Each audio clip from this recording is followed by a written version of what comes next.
Então, agradeço a oportunidade e eu peço aos irmãos que abram a Bíblia no livro de Neemias, capítulo 1.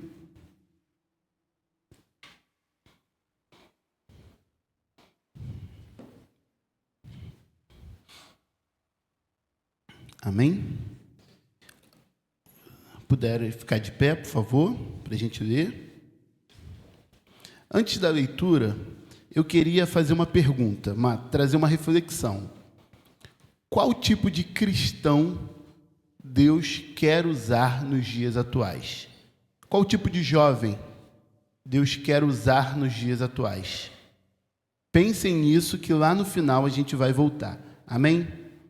Então vamos ler o livro de Neemias. Neemias 1.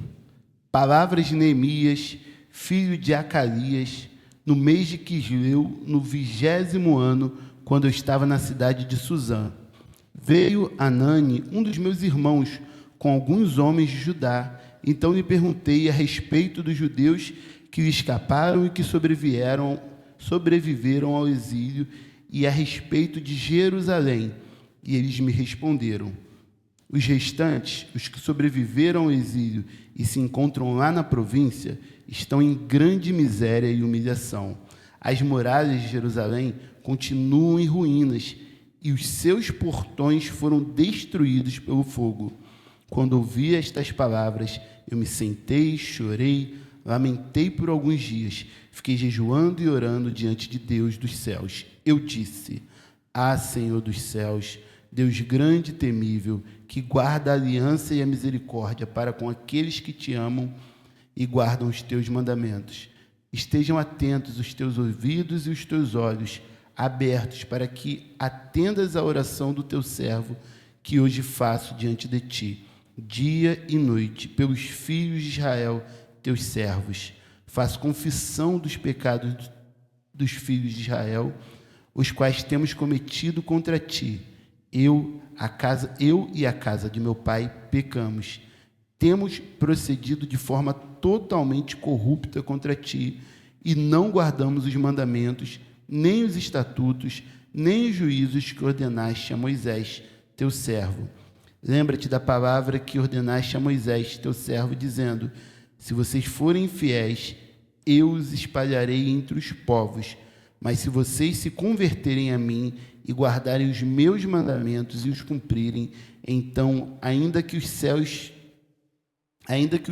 desterrados estejam nos lugares mais distantes da terra, de lá ajuntarei e os trarei para o lugar que escolhi para fazer habitar o meu nome. Estes ainda são teus servos e o teu povo que resgataste com teu grande poder e com a tua mão poderosa. Ah, Senhor, estejam atentos os teus ouvidos à oração do teu servo e à oração dos teus servos que se agradam de temer o teu nome. Fazem com que o teu servo seja bem-sucedido hoje e encontre misericórdia diante desse homem. Nesse tempo, eu era copeiro do rei. Senhor, meu Pai amado, agradecemos em primeiro lugar, Senhor Deus, a presença do teu generoso Espírito, Pai, que falou à igreja durante o louvor, e pedimos que o Senhor continue falando, Senhor Deus, durante a palavra, Pai. Que eu diminua, que eu não apareça, mas teu Espírito e a tua pessoa apareça para a igreja. Dê-nos, Pai, um coração como terra fértil para receber a tua palavra e dar frutos. É o que eu te peço e já te agradeço em nome de Jesus. Amém. Podem se assentar, irmãos. Eu fiz uma pergunta no início, eu vou refazer a pergunta para que a igreja fique pensando. E lá para o final, a gente chega numa resposta junta. Qual tipo de culto jovem, né? Qual tipo de jovem que Deus quer usar nos dias de hoje? Qual tipo de cristão, de homem, de mulher? O que Deus busca nessa geração? A gente começa falando sobre... A gente leu sobre o livro de Neemias. Eu tenho uma dificuldade que eu não consigo explicar, mas sempre que eu falo de Neemias, eu troco para Jeremias. Então, eu falo o livro de Jeremias, mas eu estou falando de Neemias. Então, se eu errar, eu peço a misericórdia dos irmãos. Estamos falando do livro de Neemias. Neemias vai falar sobre dois temas centrais: a reconstrução das muralhas de Jerusalém e de um grande avivamento que vai haver nessa época. Então, são 2 livros que a gente precisa ler juntos para compreender, que é o livro de Neemias e o livro de Esdras, especificamente. Crônicas vai falar ali também, mas o foco é esses 2 acontecimentos, a reconstrução do muro e o grande avivamento. O povo de Deus, ele foi conquistado pelos persas e muitos foram levados para viver na Babilônia, para viver no reino dos persas, porque como é que o governo persa fazia? Eles dominavam e eles queriam unir um grande império com várias culturas diferentes. Então, ele pegava uma pessoa do reino judeu que ele dominou e levava para o reino daqui. Ele pegava um daqui e levava para lá. E ele misturava. Ele fazia essa grande dispersão para, no final, existir uma única cultura, que é aquela cultura misturada. Então, a gente tem vários judeus que são levados de sua terra. E Neemias se encontra em Suzã. A cidade de Suzã não chegava a ser a capital, mas era ali como se fosse uma casa de inverno do rei. Então, Neemias ele era muito próximo, entre aspas, do rei persa, que era Ciro o Grande. Ele era como se fosse um homem de confiança, porque, por exemplo, o governo persa era o maior exército da terra.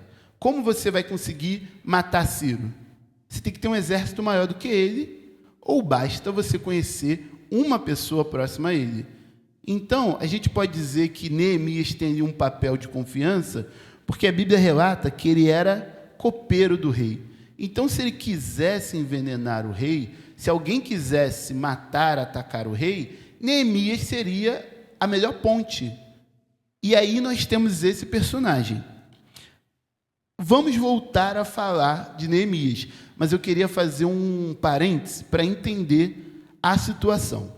O Velho Testamento ele tem uma temática muito clara e muito simples de entender. Quando o povo obedecia, o rei obedecia à lei, obedecia a Deus, ele prosperava, tudo dava certo, eles guerreavam com exércitos maiores e eles venciam, vinha seca e o povo não tinha fome, o povo multiplicava porque eles eram fiel a Deus. Quando eles desobedeciam, eles sofriam, eles morriam, eles perdiam guerras, eles passavam dificuldade. Então, absolutamente nada com o povo de Deus tinha a ver com as circunstâncias. Vai vir uma grande seca no Egito, 7 anos, Deus livrou o povo. Deus honrou o povo e botou o povo lá em cima. Vai ter uma grande guerra com um povo, um exército menor. Se eles tivessem desobediência, eles iam perder. A vida do povo de Deus no Antigo Testamento era basicamente aquilo que Deus vai dizer para Josué. Josué, siga nessa linha, não dá um passo a mais a menos. Siga a minha palavra. E isso é como Deus se relaciona em todo o Antigo Testamento. Só no Antigo Testamento? Não. Existe aquela discussão e aí eu vou trazer uma pequena aplicação aqui, porque existe uma ideia de que, claro, para quem não é cristão, de que o Antigo Testamento é um grande livro de fábulas que você vai ler e assim, olha só, porque Davi matou Golias, então você pode vencer os seus gigantes. Não. O Velho Testamento ele vai apontar sempre para Cristo, mostrando o coração de Deus. Então, de início, eu queria dar essa primeira lição.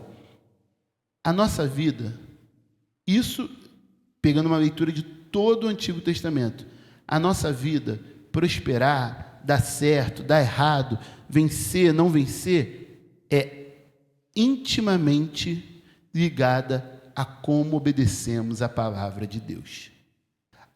Se você obedece a palavra de Deus, você vai prosperar, você vai ter vitória, você vai conquistar. Isso é a teoria da prosperidade? Não. Muitas vezes você vai chorar, muitas vezes você vai pedir e Deus vai falar não. Muitas vezes você vai se esforçar e Deus vai falar, meu filho, eu não quero isso para você e eu não vou te dar. E você vai chorar, e você vai sofrer. Tem doenças, igual o pastor estava orando, e a gente vai orar, mas não existe prosperidade maior do que estar no centro da vontade de Deus. Rindo, chorando, vencendo, ou tomando o não de Deus, ou passando por doenças, ou passando por dificuldades, a maior prosperidade que a gente tem é estar no centro da vontade de Deus. E o Velho Testamento todo mostra isso. Então, esse é uma pequena aplicação. Vamos ter lutas, vamos ter dificuldades, mas estar na vontade de Deus é a maior conquista. E escrevendo sobre isso, Deus me incomodava para falar: não abra mão dos seus princípios, não abra mão dos seus valores, não ache que o caminho curto vai ser melhor. Pastor, o senhor foi líder de jovens de muito tempo, então o senhor já passou por essa situação que todo líder passa. Pastor, estou namorando uma menina, conheci uma menina e quero namorar. Que bom, meu, já. E ela? Ela é muito boa, ela é inteligente, trabalha, faz faculdade, não sei o que, isso, aquilo, ela me trata bem. Ela é perfeita? Não, só tem um defeito: bate na mãe. Ele bate na mãe, ele não sei o que, ele só tem esse defeito. Se ele bate na mãe, ele não presta nada, né? A mesma coisa para o jovem que não é cristão. Se você falar que o cara é bonito, faz isso, se ele não é cristão, ele não presta para nada, não é? É tão ruim quanto bater em mãe. Mas isso é um pequeno exemplo, isso é uma brincadeira, mas a gente precisa ter isso em mente. Obediência a Deus é o melhor caminho, é o menor. Pode parecer difícil agora, pode parecer... Se você falar para os jovens agora, que eu também sou líder de jovem, fui líder de jovem há muito tempo, então para mim é mais fácil falar para os jovens: jovens, obedeçam seus pais. Eu não sei o que fazer, procura o seu pastor, que ele vai dar orientação. Quanto eu quebrei a cara de não ouvir meus pastores. O senhor conhece o pastor Fabrício? De Marechal? Pastor Fabrício, Fred, Fabrício, faz por aqui. Eu não, pastor, eu sei o que eu estou fazendo. E quebrava a cara. A obediência a Deus é a maior prosperidade que nós podemos ter. E não existe vitória em desobediência. Um exemplo bobo: colei e passei, você não venceu. Mas começou errado e... Não existe vitória, não existe bênção num caminho de desobediência. Provérbios 14, 12, só para a gente...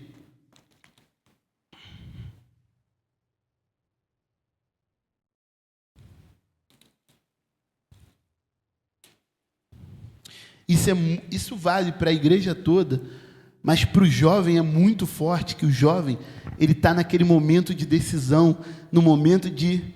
Há caminhos que ao ser humano parece direito, mas o fim dele é morte. Não abra mão dos seus princípios, não abra mão dos seus valores, não negocie a verdade do Evangelho. Deus, a obediência a Deus é a maior prosperidade que a gente pode viver e ter. Mas estamos falando sobre Neemias. Na minha cabeça veio Jeremias, mas ainda não errei. Neemias, ele recebe uma grande notícia. Vamos lá voltar a Neemias e vamos ler o versículo 3. Só voltando no contexto. Ele está na cidade de Suzã, que é uma outra cidade, é uma cidade do Império Persa, longe de Judá, e que ele foi levado, foi exilado obrigatoriamente, à força. E aí ele recebe um irmão, um primo, alguém da família dele, e ele quer saber como está Jerusalém. O que aconteceu com Jerusalém? E aí o irmão, o amigo, responde. E eles me respondem: o restante, os que sobreviveram, versículo 3, os que sobreviveram ao exílio e se encontram lá na província de Jerusalém, estão em grande miséria e humilhação. As muralhas de Jerusalém continuam em ruínas e os seus portões foram destruídos pelo fogo. Essa é a notícia que Neemias recebe. Jerusalém está destruída, as muralhas estão derrubadas, os portões foram consumidos pelo fogo. E qual é a reação de Neemias? ele chora e ora. Antes da gente ir para o âmago do que a gente vai falar, porque o centro da pregação, o centro da palavra de hoje é sobre a reação de Neemias. Mas antes eu queria falar, qual é a nossa reação? Muitas vezes, a gente tem uma irmã que era aqui da igreja, um irmão que era aqui da igreja, briga com a gente e vai embora. O pastor vai saber o que vai acontecer com essa pessoa, que sai brigada, fala mal da igreja, não sei o que. Uma hora ele vai quebrar a cara. Uma hora, infelizmente, a mão de Deus vai pesar. E a gente recebe essa notícia. E lembra aquele irmão que fez isso? Olha o que aconteceu com ele. Humanamente, lá no fundo, e a gente fala isso com vergonha, a gente tem que reconhecer isso com vergonha. A gente se alegra. Sabendo do sofrimento do irmão, sabendo que o outro está perdido. Imagina Neemias. Neemias era copeiro do rei. Ele comia a comida do rei. Ele vivia bem. Ele vivia na cidade nobre. Essas cidades assim que eram importantes na época, não entrava qualquer um. Para entrar você tinha que ter autorização. Então ele tinha comida, ele tinha conforto, ele preparava a bebida do rei, do homem mais poderoso do mundo. Então ele bebia coisas boas, ele tinha acesso a isso. Ele recebe a notícia daqueles que fugiram, que conseguiram ficar em Jerusalém e fala, eles estão passando fome. Neemias podia falar, ainda bem que eu estou aqui, ainda bem que eu tenho comida. Era para vir todo mundo, eles não vieram, eles foram espertos. Mas Neemias chora. Uma outra reação que a gente pode ter, pastor, olha que situação que a gente passou. Fizemos um evento de jovens, né? E aí a gente fez uma programação que algumas pessoas iam contar o testemunho delas. Dividimos, olha a vergonha, dividimos meninos e meninas, e aí os meninos foram, aí um falou, eu quero contar meu testemunho. Hoje eu sou cristão, Deus me salvou, porque até 2 anos atrás eu estava no mundo e eu ficava com muita mulher e eu saía com muitas garotas. Aí o outro falou, eu também quero contar meu testemunho, porque eu ficava com mais garota do que ele, e eu conquistava branca, e eu conquistava preta, eu gostava de loura, e virou. E aí no final eles falaram assim, Deus me salvou. Quase que triste. Muitas vezes a gente recebe a notícia da pessoa que está no mundo e há no coração incircunciso um desejo de viver aquilo, um desejo de voltar às velhas práticas, de querer, de falar assim, pastor, a fulana está indo em todas as festas aqui, foi na festa tal, foi na festa tal, foi na festa tal. Na época que eu era de Marechal, tinha uma menina que era muito bonita, e ela começou a sair com um jogador de futebol. Aí ela saiu numa festa com o Vinícius Júnior, e ela postou, e o Vinícius Júnior era amigo dela. O que isso rodou essa foto na igreja?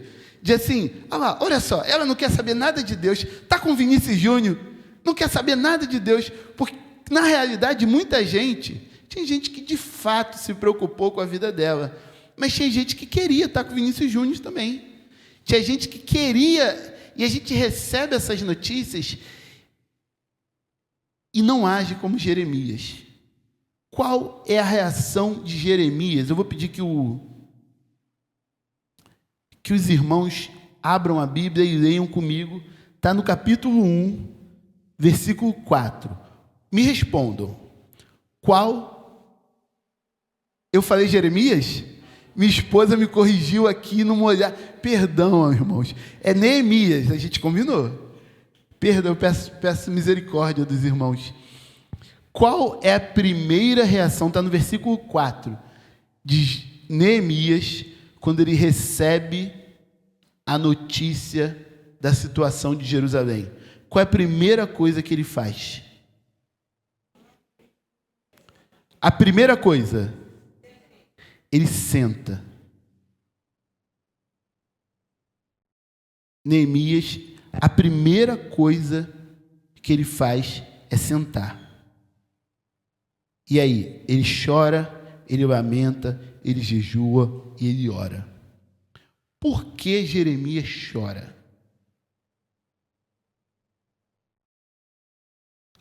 Pensem comigo. A gente conversou. Como é que era a temática do Antigo Testamento? O povo desobedecia e eles perdiam. A gente pode concluir de uma forma fácil, sem precisar ler os capítulos anteriores ou os posteriores, que em algum momento o povo se afastou de Deus. Em algum momento o povo desobedeceu a Deus, que isso fez eles serem dominados pelo exército persa, pelo povo persa. E como estava a situação de Jerusalém? Os muros estavam derrubados e os portões foram queimados. Qual é a importância, e aí o grande capítulo, e por que Deus separa um livro para falar da reconstrução de uma muralha? Qual a importância das muralhas de Jerusalém? Proteção. Proteção das pessoas. Eu vou além. Mais do que das pessoas, da cidade. A cidade mesmo.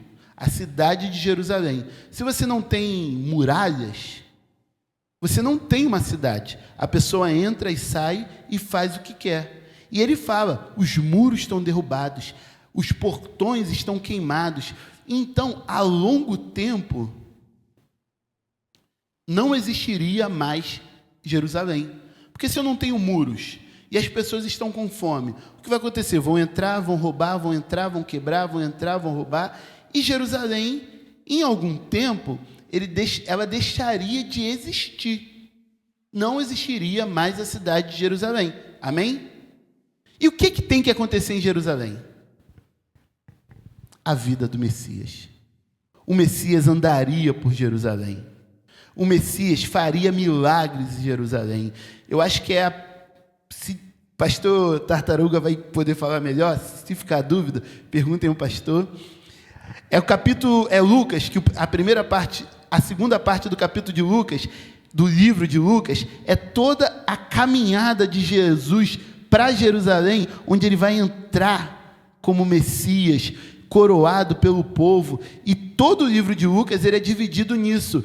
O início do ministério, a ida para Jerusalém e a saída para Jerusalém. É tudo voltado em Jerusalém. Se eu não tenho Jerusalém, eu não tenho o quê?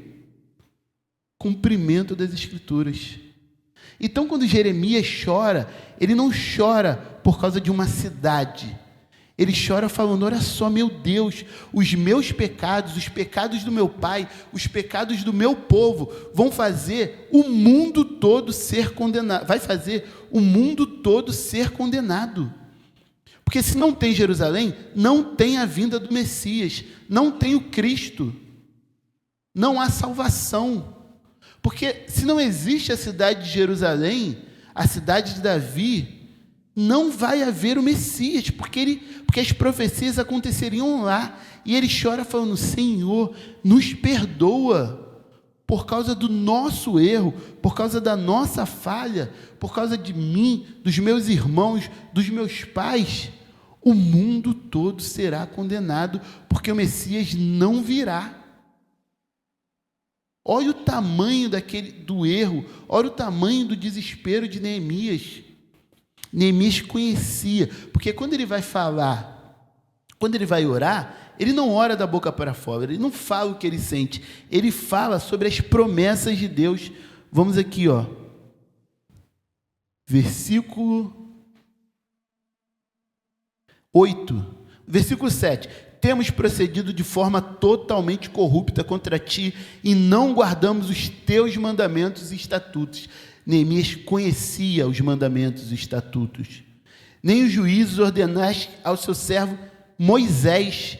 Ele está falando da lei. E Moisés vai falar, vai vir um depois de mim, muito maior, a ele seguir. Moisés falava de Cristo, os mandamentos falavam de Cristo, e Neemias conhecia, ele sabia, só que ele falou, não vai ter mais Jerusalém. Estamos todos condenados eternamente, porque não haverá Jerusalém para cumprimento das Escrituras. Então ele chora, ele lamenta, ele jejua, ele ora, ele não fica alegre, ele não sente inveja, ele não acha que aquele povo merece ou não merece, ou que ele está melhor, ou que ele está bem. Ele chora, ele senta e chora, ele assume os seus pecados, assume o pecado do seu povo e pede perdão a Deus. E ele se apega em uma coisa: nas promessas de Deus. Vamos ler de novo, versículo 8 e versículo 9. Lembra-te da palavra que ordenaste a Moisés, teu servo, dizendo: se vocês forem fiéis, eu os espalharei entre os povos. Isso aconteceu.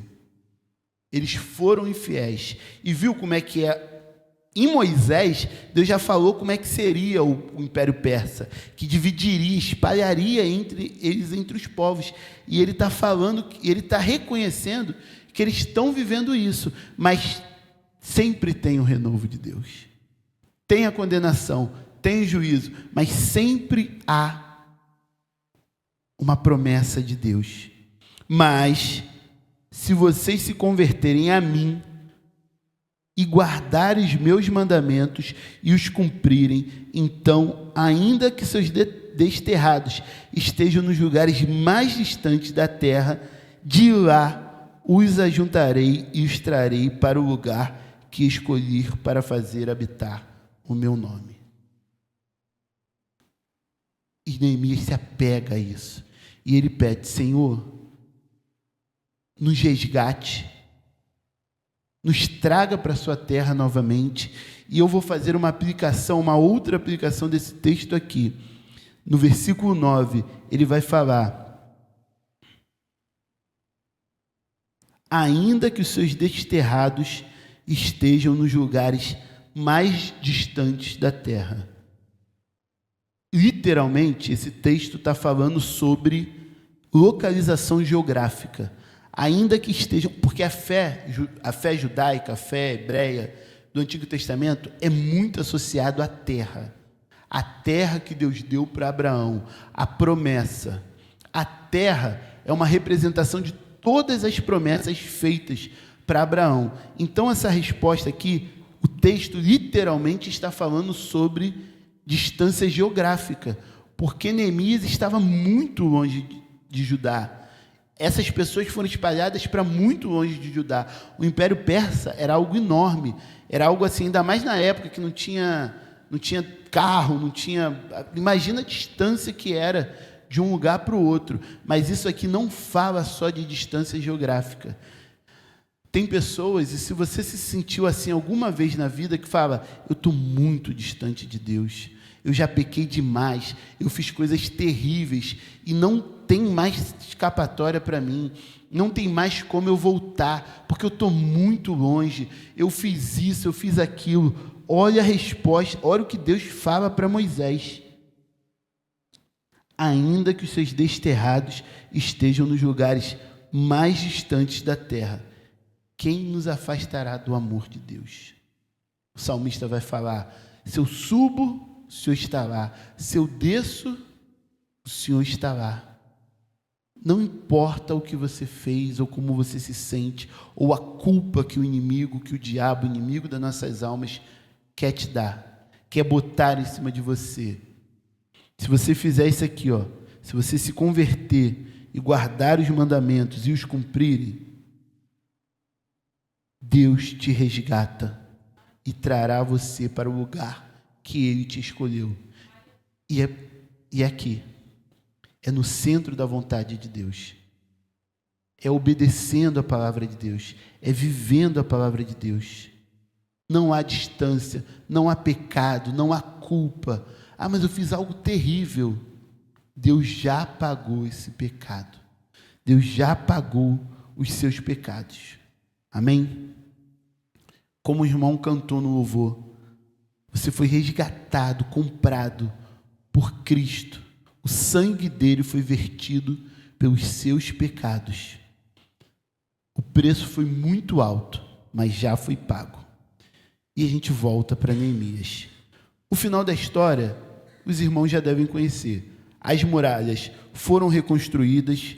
Ciro, que era era um rei totalmente contrário a Deus, pagão, ele permitiu a volta do povo, ele deu material para reconstruir, e eles voltaram para terra, a palavra de Deus se cumpriu e eles se reuniram para ouvir a palavra de Deus. E aqui, para muita gente, é um dos grandes avivamentos bíblicos, que é quando há conversão, confissão de pecados, a palavra de Deus foi pregada verdadeiramente, e a marca desse avivamento, a gente sempre pensa em avivamento que grita, que pula, mas a marca desse avivamento é o povo em silêncio, ouvindo a palavra de Deus. E aí eu fiz uma pergunta no início: qual o tipo de cristão que Deus quer usar nos dias atuais? Qual o tipo de cristão?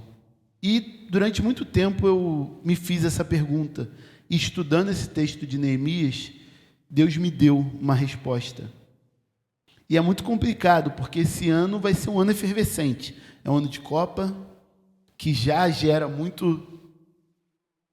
É um ano político, é um ano de eleição, que traz muitas discussões, e todo dia tem um pastor, um líder evangélico, falando, se levantando para falar, e naquela coisa que o evangelho tem que ser defendido, o evangelho tem que se politizar, tem que se posicionar, e ao longo da história a gente vê, porque Deus levantou homens guerreiros, Deus levantou Sansão, Deus levantou um rei guerreiro como Davi, Deus levantou homens mais pacientes como Jó, e também homens mais calmos como Moisés, levantou profeta de fogo como Elias. Deus levanta homens diferentes, em eras, em épocas diferentes.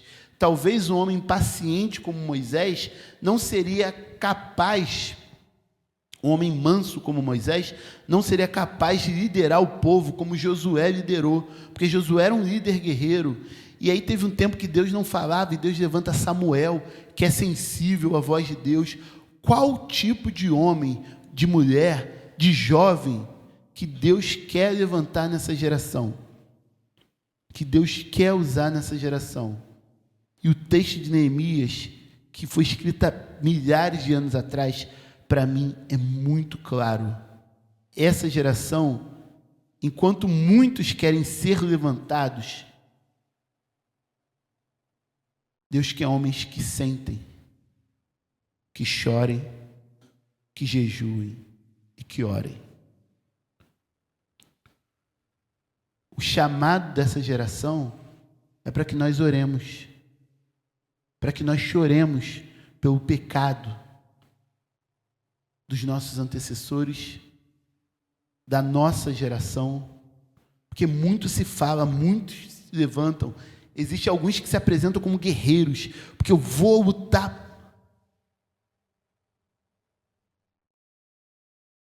Essa nossa geração, ela precisa de homens que orem, de jovens de oração. Quem é mais velho vai lembrar de como eram nossos avós.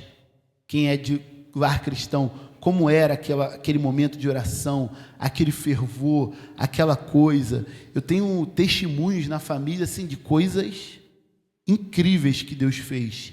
E aí minhas tias, que são filhas da minha avó, elas mantiveram, mas elas falam, eu oro muito, não sei o quê, mas eu não sou igual a minha mãe. E vai diluindo. E a nossa geração dilui mais ainda. E hoje, na época do TikTok, do Story, que é tudo muito rápido, é menos ainda. A gente precisa ir na contramão e retornar à origem. Hoje a gente não precisa, não é que não precise, mas a urgência, o chamado é para sentar, não é se levantar e falar, mas sentar, jejuar, orar e clamar a Deus.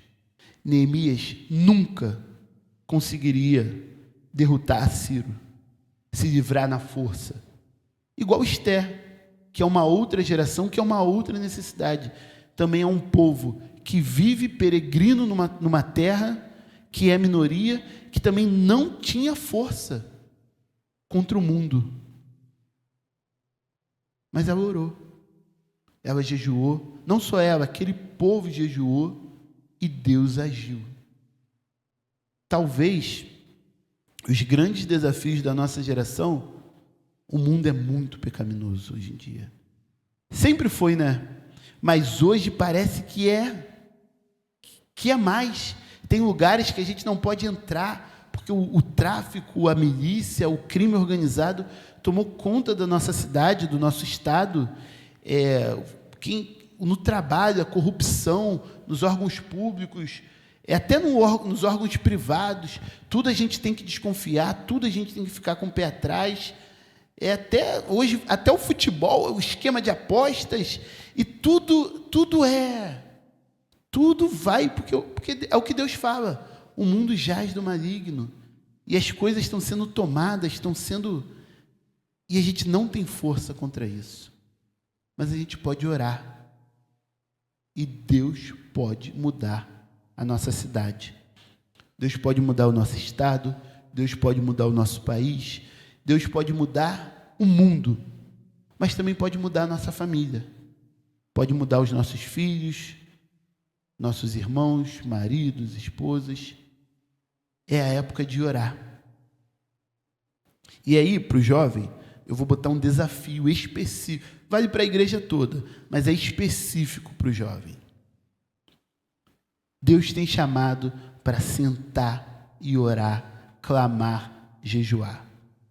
A gente tem a história de Noé. Olha o que acontece na história de Noé. Noé é chamado para construir a arca, e pelas interpretações ali, Noé prega, e o período de que ele é chamado, construção da arca até o dilúvio, vão acreditar que são 120 anos, não é? E durante 120 anos ele constrói a arca e ele prega para as pessoas, ele fala: arrependei-vos e convertei-vos, porque vai acontecer o juízo de Deus. E durante 120 anos ele prega. Quem ouve a pregação de Moisés, de Noé? Quem vai para a arca? E os animais. Vocês conseguem pensar que o cachorro ouviu a voz de Deus e foi para a arca e pessoas não foram? Porcos pararam de chafurdar na lama, de comer dejetos, e foram para a arca. E aquela geração de humanos, de pessoas que entendiam, não foi. Ratos saíram de um bueiro e atenderam o chamado do seu Criador. E homens e mulheres que se acham o Senhor da compreensão, do entendimento, não foram. Seriam vocês piores que ratos? Que porcos? Deus chama a nossa geração, a nossa juventude, para sentar, clamar, orar e jejuar. Pela geração que passou, pela geração que virá. Como vocês vão agir? Senhor, meu Pai amado, agradeço a oportunidade de falar da Tua palavra. Agradeço, Senhor Deus, a generosidade do Teu Espírito. Continue abençoando essa igreja, Senhor, essa casa de fé. Mantenha as portas abertas, Senhor Deus, e que sempre haja aqui um pregador verdadeiro do Evangelho. Obrigado, Senhor. Abençoe os pastores e a membresia. Em nome de Jesus. Amém.